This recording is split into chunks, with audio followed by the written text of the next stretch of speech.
Y'all, I was never asleep for real. I was just paralyzed. I was never asleep. Hello, YouTube. It is Paris here, and I am here with a story time. As you guys can tell by the title, it's not your regular smuggler story time. It's kind of on the serious side. I haven't did a story time in I don't know how long. I felt like now that my son is 15 months old, I am able to tell this story without really getting upset. I'm not gonna lie, for the longest, this situation took a toll on me, and it was a touchy subject. But if anyone asked, y'all know that I would literally talk about it. But let's get started on the story time. Also, hi you guys, my name is Paris IJ. Welcome to my channel. If this is your first time seeing me, hi, it's nice to meet you. Please sit back and grab your drinks, grab anything. I should get my wine, shouldn't I? Hold on. So this is my wine of choice. It was just a pretty bottle. It has a rose at the bottom, but it's very pretty. But I'm not gonna lie, it was either this or the Stella Rose that I have in there. Stella Rose is so good, it's so sweet. I thought this was gonna be like kind of the same thing. Girl, this is bitter. I spent $17 on this bottle, and we finna get our $17 worth. It's like a little glass top or whatever. It's so cute. They bougie child. Pour my drink because this is about to get juicy. Cheers. So this is my first pregnancy, of course. This is my only child. My pregnancy did not go as planned. I did not have the best pregnancy ever. I didn't have the ideal pregnancy. It was just kind of, I think I suffered through prepartum depression, if that's a thing. I don't know if that's a thing. Versus postpartum. I don't think I went through postpartum. I don't know. I don't want to jinx myself. Let me knock on wood. I didn't have a good pregnancy, but that is another story time for another day. This is about my labor and delivery. I did work through my pregnancy, so we're gonna start there. The job that I do work at is very strenuous, so it's not the ideal job that a pregnant woman will work at. It's actually like a factory, a plant, a warehouse, whatever you want to say. That's where I was working at. You have all these machines, you have all these trip hazards.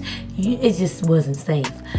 I was working there, and you would think that they would put me on light duty, but they never did. I was working as if I wasn't pregnant. They seen that I was an able working body, so they put me to work.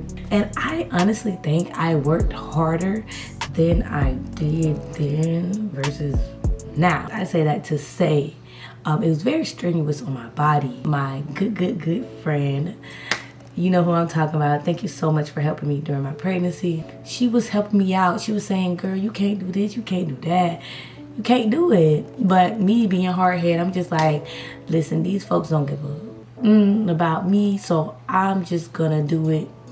If something happens to me, I'm gonna just sue them. And that wasn't the mindset I should have, because if something would have happened to my baby, I probably wouldn't know what to do. I was working. I was bringing in doctor's notes and stuff like that. They wouldn't accept nothing. I needed a doctor's note saying that I couldn't work more than 40 hours a week. They was working me 50 hours, 6 days a week. And I'm like, I can't work these days, I'm pregnant. I went to HR, they didn't do nothing, baby. I told my supervisor at the time, I was like, hey, like, y'all gotta do something about this. I can't be on my feet like this. I am carrying a child. What he did was he just gave me a random day out the week off. So kudos to him, he did what he could do. So I was working until one day, like, the bottom of my back was hurting. But if y'all don't know, I think I have a story time about this on my page from a while back. But when I was like 15 or 16, I had back surgery. It was not, you know, random for me to have like back pain like that. So I was having lower back pains, and I remember sitting down and I said, ooh, my back hurts. But it didn't register in my head that I was having contractions, girl. I was only 6 months. I had my appointment like later on that week. My OB, you know, I go and see her, and she looking at me like, girl, you are contracting. This is not good. I'm like, really? I didn't know that. She was like, you haven't been feeling any pain or anything? And I was like, actually I have in my lower back. She said, yes, girl, you're contracting. When she went to check my cervix was shortening as if it was getting ready for the baby to come. And she was like, we don't need that baby to come early, so we gotta put you on bed rest because that job is doing too much. She admitted me into the ER and they prescribed me on Precardia. So I was in the ER for 24 hours. And they was just monitoring my contractions overnight, giving me Precardia. Precardia is something to stop the contractions early on. I was 6 months. I wasn't supposed to be contracting like that. So they gave me that, and she said, baby, you're not going back to work. Okay, don't even think about going back to work. You're not going back to work. I felt fine, but she said, no. For baby's sake, you're not going back to work. And on top of that, you gotta go see another doctor that is an hour away. Mind you, my OB is already 45 minutes away. And the other doctor that I had to see was an hour and 30 minutes away. I was traveling every week for 2 doctors. I was having complications. When I went to this other doctor that was an hour and 30 minutes away, she was like, yeah, like I guess my umbilical cord has shifted as well. And they said the baby wasn't getting enough nutrients. That job did my ass in, y'all. I think they seen that on the ultrasound, so that's why they sent me down there as well. They just had to monitor the baby and the baby's growth because the baby wasn't growing that much anymore. He was just smaller. He wasn't on the right track. She did tell me the baby might be small because his mommy is small. If y'all don't know, I'm like 5'4". At the time, before the baby, I was like 98 pounds. Now I'm like 107. I'm a small girl, but they still had to check the nutrients because the umbilical cord shifted in a weird way, I guess. They was trying to make sure that the baby was getting nutrients to his stomach versus his head. But my baby, if y'all ain't seen my baby head is big. So they were trying to be funny. That shit is nasty. So they were tracking his growth all the way up to my induction date. My induction date was September 18, 2024. I don't know what day of the week it was. I just know it was September 18, 2024. I had to go to Tiff Regional Hospital at 8 o'clock that night. They were tracking him all the way up into my induction date because they was like, baby is having too many complications. We just want to make sure, so we're just going to induce you. That's why y'all have to be careful about saying, oh, I want to have a natural birth. I'm going to have a natural birth. I'm going to breastfeed because God can have other plans for you. They said that it was going to induce me. I didn't fuss or fight with her because I was already having a lot of complications as it was. So I trusted what my doctor said and I got induced, which was the worst decision of my life. I should have skipped that induction date. I should have forgot about it. I should have just not went. You feel me? I felt like my baby wasn't ready to come out, so why rush him? Why did you rush my baby to come out? He is not ready to come out. My baby came out 3 weeks early, if y'all don't know. He came out premature. He was 5 pounds and 5 ounces. But I ain't gonna lie, y'all. He was small because his mommy was small. Because literally, not even a week later, my baby was already up at 6 pounds, 7 ounces. He was eating good, honey. He just needed to get out of my little ass body. So I got induced, and I'm not gonna lie, this is where the bullshit began. No, the bullshit began at my job, but this is where the real bullshit began. To dilate me, they told me they was gonna do 2 things. They said that they was gonna use Cytotec. I don't know if y'all know what Cytotec is, and I don't know if I'm saying it right, but Cytotec is like, it looks like a little tampon. They put it up next to your cervix to soften up your cervix and help you dilate. They did that for 24 hours. The second option was Pitocin. If you hear that word, run. Tell them, no, I don't want it. Maybe it's just me, but I heard a whole lot of stories about Pitocin, and I just feel like they need to ban it. They used the Cytotec for 24 hours. After the 24 hours, when she went to check my cervix, I dilated like 2 centimeters. I don't even think it was 2 centimeters. I think it was like 1. I didn't dilate at all. You know, my baby wasn't ready to come out. So why is y'all dilating me? So she was like, yeah, girl, I think we're gonna have to use the Pitocin. So they used the Pitocin. And that is where I started having more complications than normal. My baby heart rate started dropping, which was very scary because if you are in a labor room, you're literally hearing your baby's heartbeat in the background and all that stuff, and you know the baby doctor is going. And yeah, it was just very scary. It was just a lot of nurses checking my cervix, flipping me over on all fours to get his heart rate back. It was just a lot. It was a lot. It was a lot. It was very traumatizing. I got what I asked for because when, like I said, I don't know if I said it in the beginning of the video, but I was just really going with the flow my whole pregnancy. I said, listen, I don't know, this is my first go around, I don't know what I'm supposed to do. So I was just going with the flow. Like, it didn't hit me that I was pregnant until I was up on that table. And when I was up on that table and they said, I'm gonna have a baby soon, I was like, how the fuck am I gonna push out a damn baby? That's when it hit me. Like, I was saying, you know what, I don't wanna push out no baby. Like, I'd rather have a C-section. No baby, you don't wanna have that. You don't wanna have that, okay?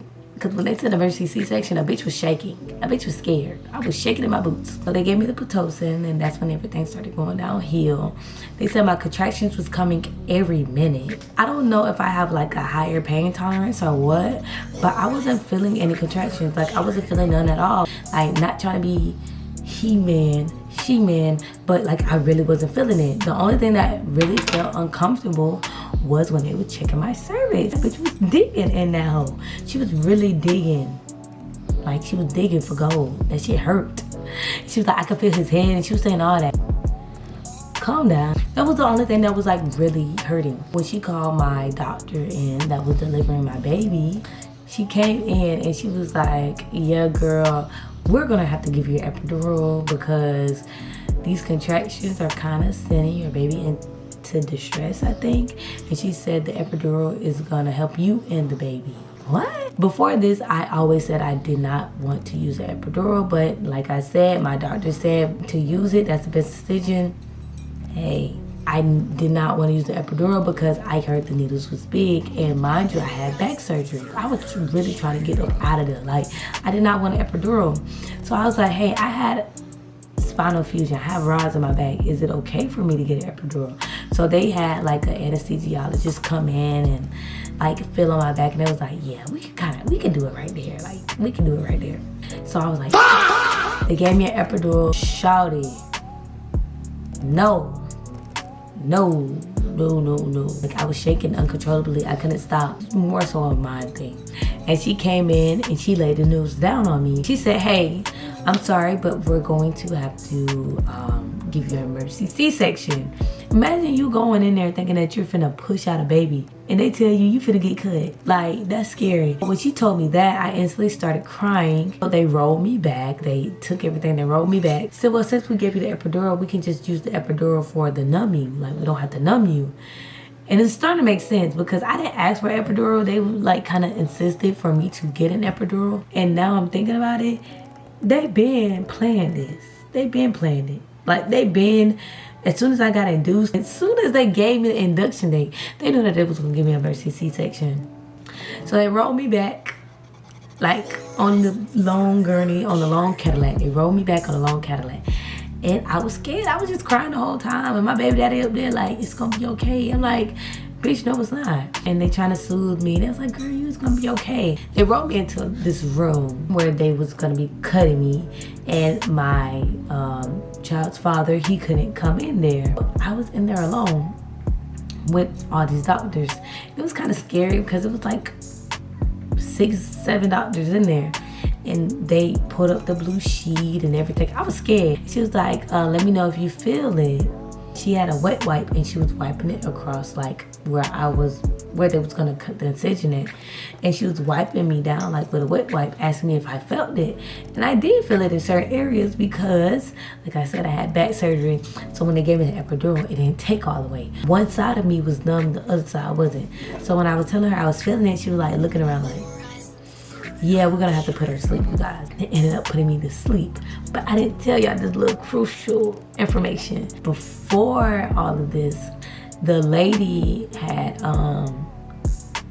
told me I was able to eat. She said I could eat. So I ate some spicy nuggets from Wendy's. Like, I ate Wendy's. After they brought my water, I couldn't eat. So I remember my doctor asked me, when was the last time you ate? And I told her like an hour or two ago. And she said, okay. I don't think that they knew that they was gonna put me to sleep. sleep. If y'all know, like before y'all have like a surgery where you're gonna be like get put under and stuff, they tell you not to eat hours in advance. All I remember is waking up and it felt like I couldn't breathe. Like I woke up and I was coughing and I couldn't talk. It felt like I was literally drowning. But I remember I was trying to ask them where my baby was at. This is where I feel like they were unprofessional. When I woke up, I hear the nurse. She was just a nurse. The nurse was in the background and she was crying. I don't know what happened to her. Her oxygen and heart rate was at 100. That was almost below a 60. Like, I don't know what's happening. So she's talking about me. So at this point, my oxygen level plummeting. I guess it was plummeting. I guess once I woke up, it was like a drastic drop. I was coughing and it felt like I was trying to cough something up, but I couldn't get it up. So they rushed in there with the little nose thingies, the little oxygen thing, but they seen that that wasn't working either. And I'm not gonna lie, when I was sitting up there, I could not breathe. It was like monitoring me. That wasn't even working. So they put me on this mask. It's like a pressurized mask because I threw up during surgery. And I guess how I was laying down, I guess when I threw up, it all came back down. Like, I aspirated. And basically, they was trying to push everything that was on my lungs down, but that still wasn't working. It was working enough for the time being. So they was like, nah, we gotta rush her to ICU. So they rushed me to ICU so they could put me on a ventilator. You don't know what a ventilator is? It's like a machine that helps you breathe. Long tube that goes down your throat. Mind you, I'm just waking up from surgery. I haven't seen my child yet. They rushed me up to ICU. They told us both everything that was gonna happen. They was like, hey, we're gonna have to put her on a ventilator because she's not able to breathe on her own right now. And we're gonna put her to sleep. We don't know how long she's gonna be asleep, kind of like an induced coma. They said, we don't know how long she's gonna be asleep, but we're gonna put her to sleep. And hopefully, since she's young, she's able to recover from it. Just imagine somebody telling y'all that, and you just had a baby, you haven't seen your baby, they're telling you they're gonna put you in an induced coma, and they don't know when you're gonna wake up. I was terrified. The nurse was trying to lighten up the day. She was saying like, hey, like, we're gonna take pictures of your baby every day and we're gonna like put it on the walls of the room that you're in, so whenever you wake up, you're able to see your son. I cried because I'm like, no, I don't want that. I don't want that. Is there any other way, any other thing that I can do? When they pushed me back to get put on the ventilator, they put me to sleep. I remember they putting me to sleep. And it's like I never went to sleep. Like, my eyes was closed, my body was paralyzed, but I was still up. I was still alert. I still heard the voices in the background, and I heard them going over the plan. Y'all, this shit trips me out to this day. They put me in the induced coma, and they pushed me somewhere, I don't know, into another room, I think. And I heard the doctor, the main doctor, he was telling them, like, going over it was like 4 or 5 other doctors in the room. It was like, this is what we're gonna do. They was just basically explain how they was gonna do it. So I felt this long ass tube go in my throat. I felt it. It was like the most uncomfortablest thing I ever went through. Just imagine they saying, okay, y'all ready? Like 1, 2, and they shut it down my throat. I felt all that. I couldn't move. I couldn't say y'all. I can hear y'all. I couldn't say nothing. When they did that, I remember crying because I felt the tear come down my face, and I was trying to move the best way I can. I like try to move as much as I can to the point where I started moving. It felt like I was moving a lot, but I probably was like moving my toes like this, or I was moving my feet like that, like back and forth. Hear them talking in the background, like as if I'm asleep. They were talking in the background until I think one lady was looking at me. She said, I think she's waking up. And I eventually woke up. So the man, he looked at me, he was like, basically said, oh my God, like, I knew you could wake up faster than, you know, like you're young, you're strong. Like, I knew you can wake up. Y'all, I was never asleep for real. I was just paralyzed. I was never asleep. I was on a ventilator for like maybe 3 days. It was so uncomfortable. I could not drink water. My lips was dry. They would not give me no food. Like, y'all, it was so bad. It was so bad. It was so bad. I would not wish that on my worst enemy. Like, you have a tube in your throat, so like, and you're getting like fluids through IV, but you're not getting fluids through your mouth. Lips white, lips crusty. I eventually got to see my baby because I was on ICU level. It was kind of rare for a baby to come up there because it's very sickly people up there, so they don't want to bring a baby up on a sickly level. They called the manager over the labor and delivery, and they had asked the lady like, hey, like, mom is in ICU, she wants to see her baby, can she see her baby? And she did. She allowed for me to see the baby for like 5 minutes, y'all. It was so bad. I think I seen my baby like 2 times since I was up in ICU. Like I said, I was up in ICU for like 2 or 3 days. I can't remember. It was very groggy. They had to get like permission because my baby had, like all babies have like a little tracking device on them. So they had to get it cleared for them to come up to that level. And then eventually, whenever they see like my lungs were strong enough, because they was giving me steroids as well, like to strengthen up my lungs, they finally put me on it was like a pressurized nose tube thingy. And they seen, okay, she don't need the ventilator anymore. So they took me off of that, monitored me a little bit more, and then they released me back to the mommy and baby level. And I was on that level for, I want to say, 3 extra days because they had to circumcise my baby. They had to do the car seat test. He didn't pass it the first time, so they had to do it another time. And I still had to get my steroid shots, so I had to do that. And I think I had to pass a bowel movement before I left. After all that, I was good to go home, but y'all, like, I almost died in labor.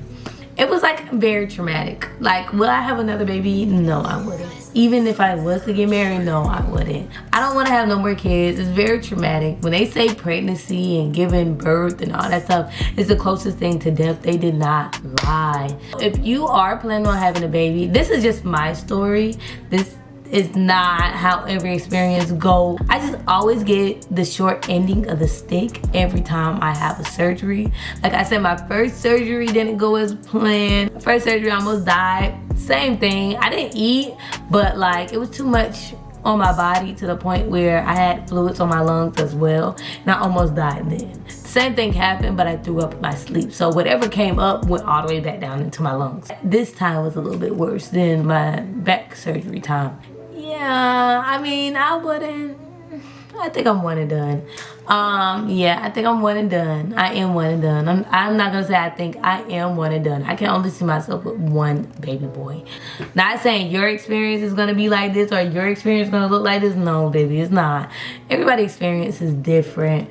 Yeah, I'm just here to tell my story because it was a little rough. Okay, it was rough. It was tough and it was rough. I would not do it again. 0 out of 10, do not recommend. I had a terrible pregnancy and I had a terrible labor and delivery. So y'all should see where I'm coming from, you feel me? That concludes my story. I might be leaving out some stuff, I don't know. Like I always say at the ending of my videos, if you guys did enjoy my video, please get my engagement up and please like and comment under this video. It is greatly appreciated. And also do not forget to hit the subscribe button. I really, truly appreciate you guys getting this far into the video. The road to 5K. I'm trying to get to 5K subscribers. So if you guys can get this video out on the algorithm, like it, you know, comment, that really helps push my videos out for others to see. I will see you guys in the next video. Thank you for watching. Bye.